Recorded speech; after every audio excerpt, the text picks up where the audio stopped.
Hello everyone. If you remember a little under 2 years ago, we already had a conversation about PS Now versus Game Pass and how they're not really easily compared just because they are going in two different directions. And well, today that is probably even more clear based on what Sony has publicly said and also how aggressive Microsoft has been with securing deals for Game Pass. But this is something where there is a lot of pressure from consumers looking at PlayStation, hoping that there's some sort of answer or response, or if there's going to be some meaningful improvements to Sony services, whether that is Now or, say, PlayStation Plus. So first off, we're going to do a deep dive comparison for clarity's sake, just to go over all the games, availability, pricing, features, company prospects for these services, and then also for Sony with PlayStation Now, where this is arguably the one where it needs to play a little bit of catch-up. We know that they're not going to do day-and-date releases, but what can Sony reasonably do moving forward to really improve it and make it compelling next to Game Pass? Let's talk about all this.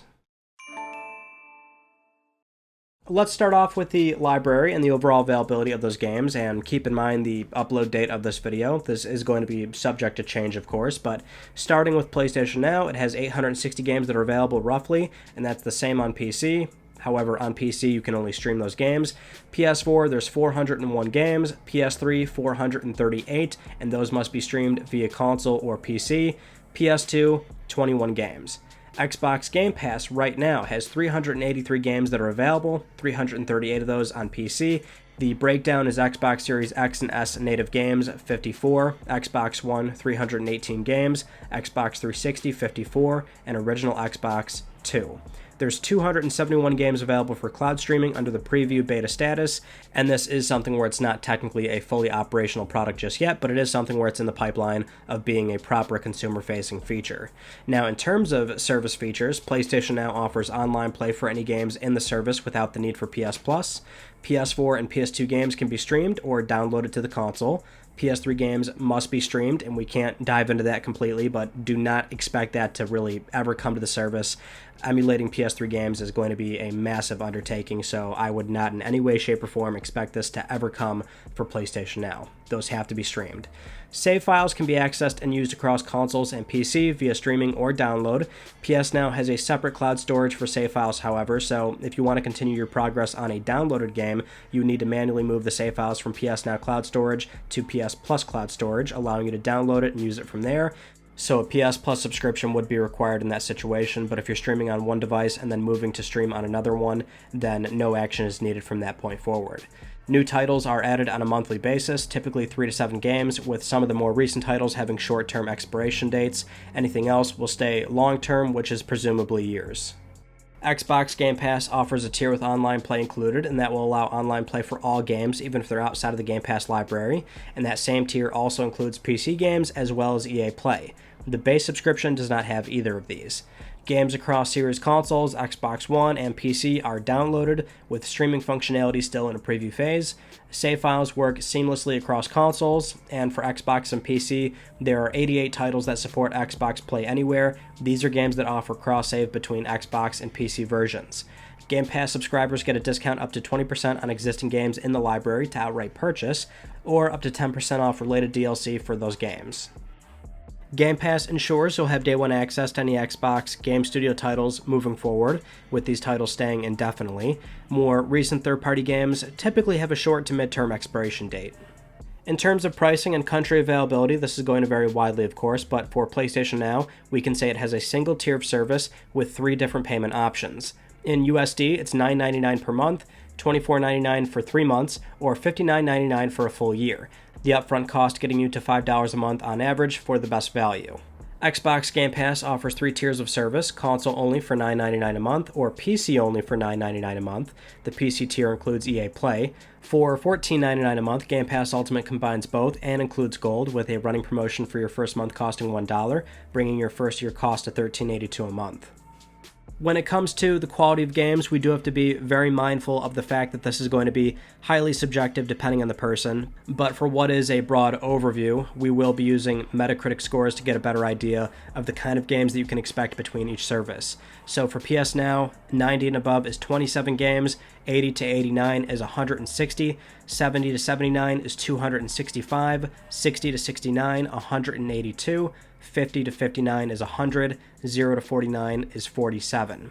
For PlayStation Now without streaming, so basically excluding the PS3 games, because a lot of people just do not want to stream games whatsoever, so for those interested in a breakdown of download-only titles, 90 and above is 9, 80 and 89 is 73, 70 to 79, 142, 60 to 69 is 99, 50 to 59 is 49, 0 to 49 is 20. For Xbox Game Pass, 90 and above right now is 19, 80 and 89, 125 games, 70 to 79, 106, 60 to 69 is 40, 50 to 59 is 7, 0 to 49 is 4. At a broad glance, we can take notice of a few things. PS Now's larger library is inherently going to give it an edge, even in the not-so-well-received games category. And also, this breakdown could age poorly for Game Pass, as the games tend to rotate frequently, so bear in mind the upload date of this video. Game Pass could see the numbers move a bit more, but one can argue already at the current state, Microsoft tends to avoid bad games, and if more quality first-party games show up, then the higher Metacritic scores won't move as much. And if we are to write off the streamed PS3 games, Game Pass then easily holds a more reliable roster of quality titles. Though this is why the argument of direct comparisons has always been more complicated than it seems. PS Now predates Game Pass as a streaming service first and foremost, but this is where we can dive into the company's open goals of each service and what the expectations really are. For PlayStation, they've been very direct about this. The model of releasing their first-party games on a subscription-based model doesn't make sense economically. In a 2020 conversation with Game Industry Biz, SA President and CEO Jim Ryan said, and I quote here, "We are not going to go down the road of putting new release titles into a subscription model. These games cost millions of dollars, well over $100 million to develop. We just don't see that as sustainable. We want to make the games bigger and better, and hopefully at some stage more persistent, so putting those into a subscription model on day one for us just doesn't make any sense. For others, in a different situation, it might well make sense, but for us it doesn't. We want to expand and grow our existing ecosystem, and putting new games into a subscription model just doesn't sit with that." These words aren't at all surprising. Sony has built up this reputation of putting out high-quality software, and the current PS4 and now PS5 success is largely off the back of that. And this is the most revenue and profit the company has ever generated. Recent financial reports show PlayStation is healthier than it's ever been. And when you look at those turbulent years of PS3 or Sony's other not-so-profitable ventures, the company is hyper-focused on actual cash flow from its most successful division. Sony Corporation is PlayStation. The same can't be equally said for Microsoft, just in that not only is Microsoft a larger company generating healthy profits elsewhere, but the Xbox division is currently loss-leading with Game Pass. Now, console hardware itself does loss lead initially, but nowadays the barrier is lower. Generations prior relied on software and accessories to be sold, but today you've got that and very lucrative online storefronts offering DLC and MTX galore. Xbox today is loss leading aggressively with Game Pass to get a jump on the expected future that the subscription-based model will be the primary delivery mechanism for consumers looking to play games as accessibly as possible. It's a bet the company is making, and one that plenty of others have been trying for years, Sony included with PS Now. But this is arguably the most aggressive we've seen so far, securing high-profile third-party games, EA Play, and acquiring studios for their titles to ship day one on Game Pass. This is where we have to use some, what I would consider rather obvious conjecture. Microsoft has not divulged actual units sold for Xbox hardware in 7 or so years. Companies often hide or skew this data when they know the numbers won't be seen as impressive when they're compared to something else, and for perspective's sake, Sony would initially bundle PS2 and PS3 numbers, or pad PS Vita numbers with PSP as well. Either way, when you know this happens, it's telling that Microsoft is proud to confirm Game Pass subscribers, but not letting it known that yes, it does lose money. Xbox has remarked before that the service is sustainable, but really that could just mean it's financially backed or not losing too much, so other parts of Xbox and Microsoft can easily offset the spending, but that's just what we're assuming for the time being. The point is, though, Microsoft is taking a completely different approach, one where they're ready and committed to be the preferred subscription model, even if the market hasn't completely shifted to subscription just yet. With all this understood, you can see why it's still not an exact comparable. They're both approaching it very differently, and in many ways, still seeing success. PS5 as a conservatively approached console, setting industry records even during a global pandemic, and PS Now has shown solid growth year over year, and with Xbox, they've never been better, beating their own records and seeing incredible growth with Game Pass. But this is something where most would still agree Game Pass is simply better for what it is, even if we do argue the comparison isn't one for one, and that's the truth. It is an insane value, one that I wish I had when I was a kid, really, but anyway, the point is PlayStation Now is still a solid foundation and one that Sony can build upon in its own way to make it a tremendously compelling service without the expectation of first-party games being available on day one, which in all likelihood is how Sony's going to approach it based on what they've said. Everybody's looking for this counter to Game Pass, and I wouldn't really expect something quite like what Game Pass is doing, but what can they do instead to make it still look like a very enticing service if you're going to pay a monthly fee to join it? And this is something that we've discussed a few times on Let's Talk PlayStation, where there's a lot of things I wish Sony would do with PS Now instead of letting it sit there, like, for example, consolidating services, so offer a tier with PS Plus, or combine them all together, and that's the one service that people have to pay for to, say, play games online, right? And that's really another thing where I wish they would allow PS Now to have complete online play even for games outside the library. So for a lot of people, they reluctantly pay for PS Plus, despite the fact that you get the PS Plus collection, the instant game collection, the discounts. Some people just don't really want to have to pay that, but if they're going to, give them a choice between PS Plus or PS Now. I think some people would actually opt for PS Now instead if that's where their monthly payment has to go for online play. That way you get 800 something games. You can try streaming. That way it doesn't cannibalize PS Plus, because if they're going to be paying a monthly fee anyway, it doesn't matter where it goes. Curate the titles better, go for more recent, well-received third-party games, and if it can be helped, try to secure them for longer than just these short-term deals. It's nice that as of recent we have a lot of these titles that are rotating in and out, and they are more recent quality games, like, say, Red Dead Redemption. That was a great month that we just had, but it's something where if you can secure a longer deal, this would actually play into PS Now's the one advantage that it does have on paper, where it has a larger library. And even if we can break down certain scores and there's some games in there that aren't all that great, it's something where at face value, at the very least, hearing a quantity of what's available to a consumer sounds so much more encouraging. I actually find it a bit weird that Microsoft still only says over 100 games for Game Pass when they're over 300. I don't know why the marketing has not shifted from 100 to 300. It'll sound a lot better, but aim for those long-term deals. I think that would help them in the long run. Add PS5 server blades. So this is something where I think it's kind of an expectation where at some point the PS4 units will be taken offline, and then they can just use PS5s for not only improved PS4 games, but native PS5 games. So currently there is, Red Dead's our only download-only game we've ever seen on PS Now, so that might tell us that would be their short-term solution for offering PS5 native games. You wouldn't have any streaming option. You could only download them, and that's kind of an assumption of how they'll approach it. But either way, get PS5 server blades into PS Now. That way, whether you're on PS5 or PS4 or PC, you can enjoy higher quality PS4 games and the PS5 titles if you want to, say, stream them or download them.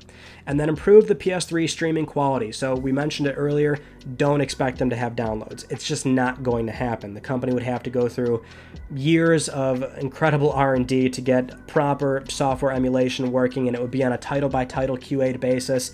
It just wouldn't do the company any favors. They'd be spending a lot of money. It's one where I can see where they're coming from on that front. So improve the stream quality. If we can get it to a point where it feels like native play, if there's low latency, if the picture quality is good, which they just introduced 1080p, although PS3 games, a lot of those for the most part are going to be 720p and like sub 640p. If we can prove it to where it feels like console play, that's not going to bother people. And also migrate those PS1 and PS2 classics for a 1,000 plus library of legacy PlayStation games. It really has bothered me that through the entire PS4 generation, we never saw those hundreds of PS1 and PS2 classics that live on the PS3's PlayStation Store. They're playable on Vita, they're playable on PSP. Why have these not been migrated over? They're very easy to emulate, and we also saw Sony restart their PS2 program on PlayStation 4 mid-life cycle with those up-resed trophy-supported games. Now, unfortunately, those have to go through an entire, QA process again because they are released back on the store, and yes, they are improved, but at the very minimum, let's move these games over, even if they're not going to get some sort of special treatment. I think there's a great case to be made that, hey, we're not Game Pass, you're not getting the first, the day and date releases, but this could also somewhat mitigate the narrative of we don't care about our older titles, or we don't care about, the old PlayStation Store closing, right? It just seems rather silly to me that we can't build this service as a one-stop shop for PS1, 2, 3, 4, upcoming 5, include PS Minis, include PSP games, which we know they have working emulators for those as well. It's just, there's certain things where we know they can't do them reasonably within cost, like emulating PS3 games, and certain things that we know they can do within cost, like all the other titles that I mentioned. And I think you've got a compelling way to say this is the ultimate monthly PlayStation subscription. Why aren't they doing this? I really don't know. But these are some of the angles that I think the company could approach to really make a case for why you should join PS Now. It's it's something where we've done separate videos on PS Now, evaluating it on PS4, now PS5. I've been very honest, the results for streaming are not that great. It works, it's playable, and for certain games you're not going to be too bothered, but you can see the image quality is not all there. There is a slight latency issue even with a very high-speed connection. The experience needs to be better than just okay. It needs to be great on both a wired and a wireless connection as well, so it's as accessible as possible. We need more countries for availability. We need more devices to play on. If they want this long-term streaming future to be a reality, that's where they have to get to. And it's not going to happen overnight, of course. Microsoft is in the same situation with their cloud gaming preview program. It's just that when it comes to the deals they secure and how they're leveraging Game Pass as an ultimate experience for the Xbox platform and even outside of the Xbox platform, that's how they've positioned it. And that's also why we're more approaching this from the angle of what can Sony do when it comes to improving PS Now and how are they going to position that in the marketplace. And for PS Now, it's more than likely something where it's going to be a complementary experience on top of the conservative approach of their console. But they can still position it in a way where, hey, we're not Game Pass, and here's why we don't have to be for the time being, right? Unless they're, put in a very awkward position 3-4 years down the road, right? It's really tough to predict those things 2-3 years out. So who knows what midlife cycle will really look like between the two of them. But it's something where right now, and I think it's kind of a safe bet that they're both very healthy, and that's not really a bad thing. It's just, there are certain expectations between the two, and for PlayStation, I really hope they're going in a direction where PS Now becomes a much more enticing service that you're actually wanting to pay for. Thank you so much for joining me in this conversation. I hope you enjoyed it. If you haven't yet, please subscribe for the best PlayStation news, reviews, and updates that are here on YouTube. You can also follow me on Twitter at Mystic Ryan, and that is it. I will see you all in my next video. You take it easy.